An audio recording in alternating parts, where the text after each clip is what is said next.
He's good. You feel like Sunday's the day? Still taking it one day at a time. What's this process been like for you? I mean, like even like week by week, like what changes for you? Confidence, physically, all of it? I guess I found that spot where I just trusting God, trusting the process. I just found that medium. Just taking my time. When I'm ready, I'll be ready. 23 years old, so I'll make sure I'm good.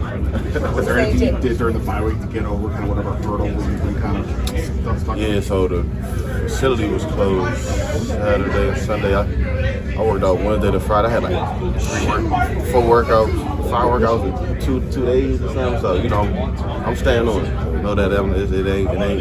I'm working, so working and trusting the process.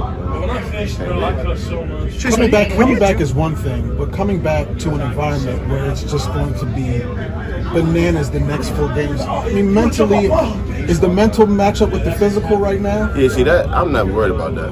When I'm on the field, I ain't really worried about football. I've been doing it my whole life. You know what I'm saying? Atmosphere.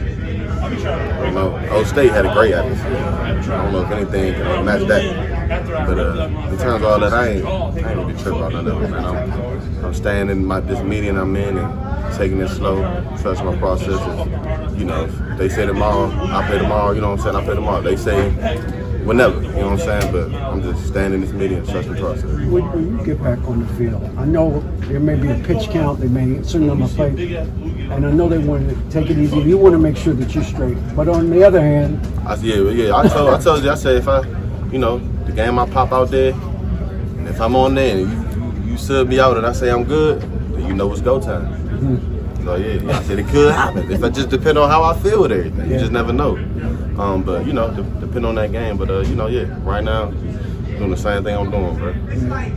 You had home field advantage could be a big factor in this game. What do you envision just from the atmosphere, the energy, and what do you hope to see from the fans? Yeah, I think it's going to be a playoff-like atmosphere, honestly. A few years ago, unfortunately, with COVID, we didn't get to experience that when Tampa came to town, and that was disappointing because I just had a feeling that our fans were really going to show out and show up. But with this being similar to a playoff game with the division on the line, a division game or division opponent on the line, I think the fans are really going to be excited. But the best way we can perform is to try to win the football game. I think that continues that momentum that I feel like we have, and I'm just looking forward to hear the chants and see what a playoff game could kind of feel like around here. I've never experienced that.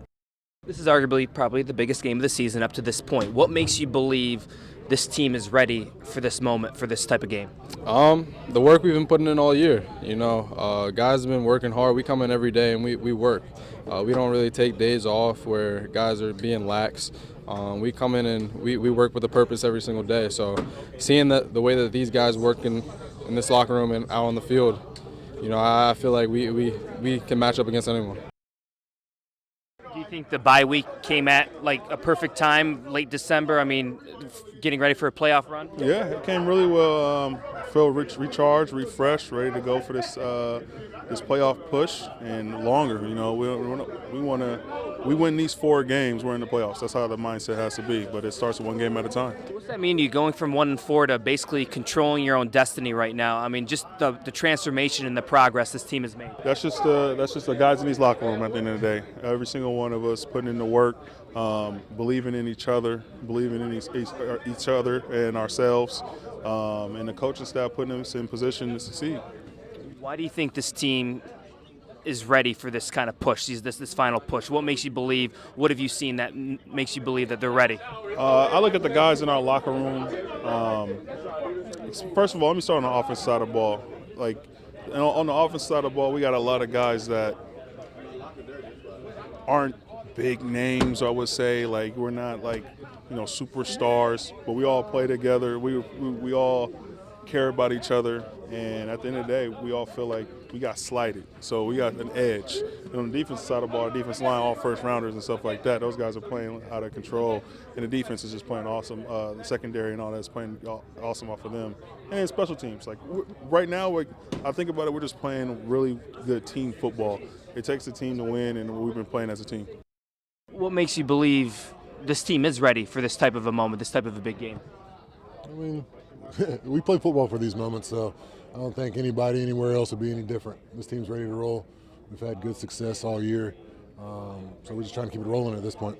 Having the bye week so late where it is, I mean, did it fall on a perfect time in your opinion? Shoot, at first it felt like it was going to never happen, but yeah, hit at the right time. I think especially with what we got going on these last 4 games of the season, I think it hit at the right time.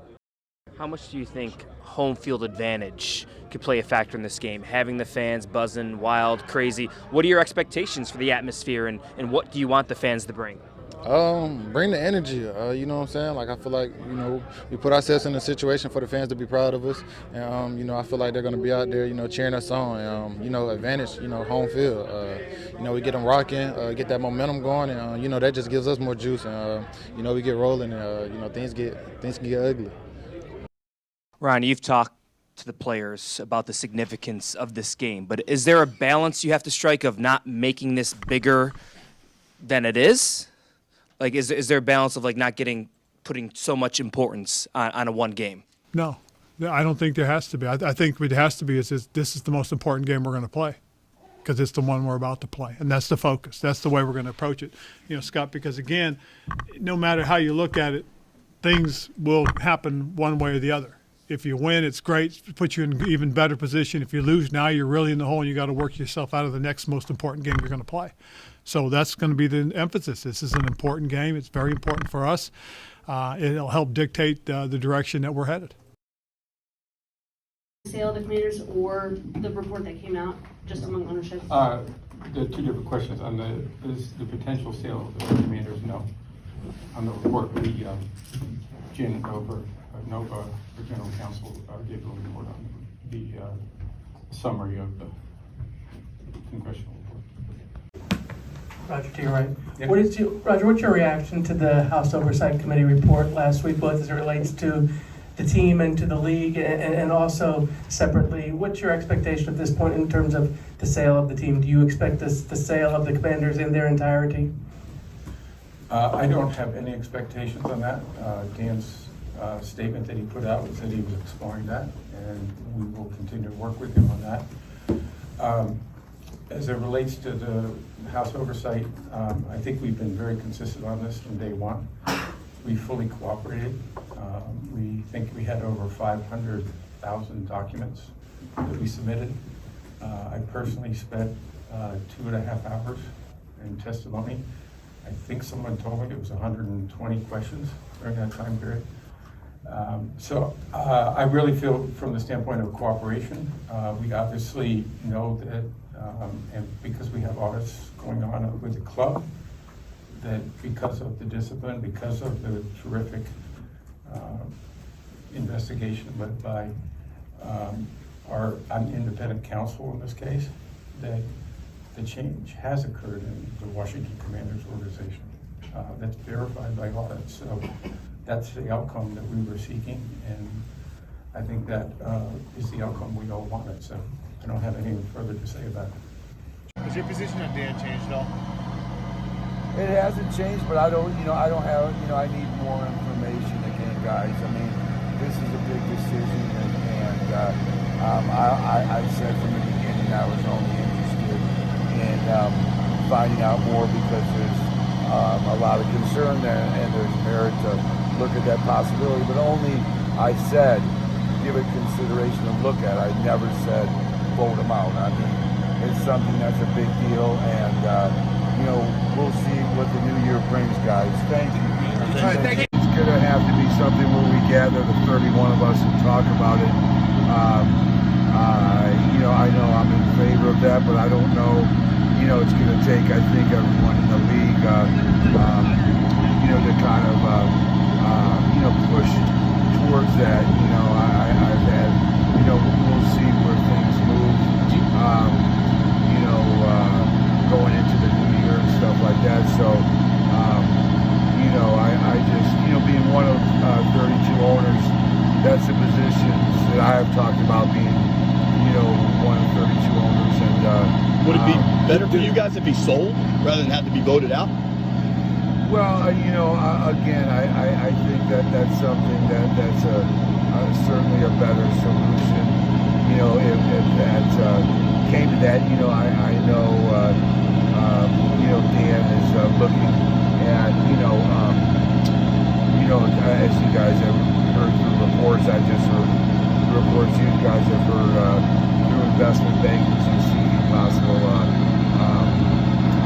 a sale, but I don't know, anything about it that's minority interest or majority interest. What's your reaction to looking at the Oversight Committee report and the D.C. Attorney General in regards to Dan Snyder? I don't have any comments as to the content of the meeting today. I don't want to talk. I don't want to. We want to be really guarded about what's said in the meetings. What's your relationship with Dan now? Again, I have a personal. I've had a good visit with Tanya, and good. It's good. It's good. My relationship is good. Thank you, Jerry, for your time.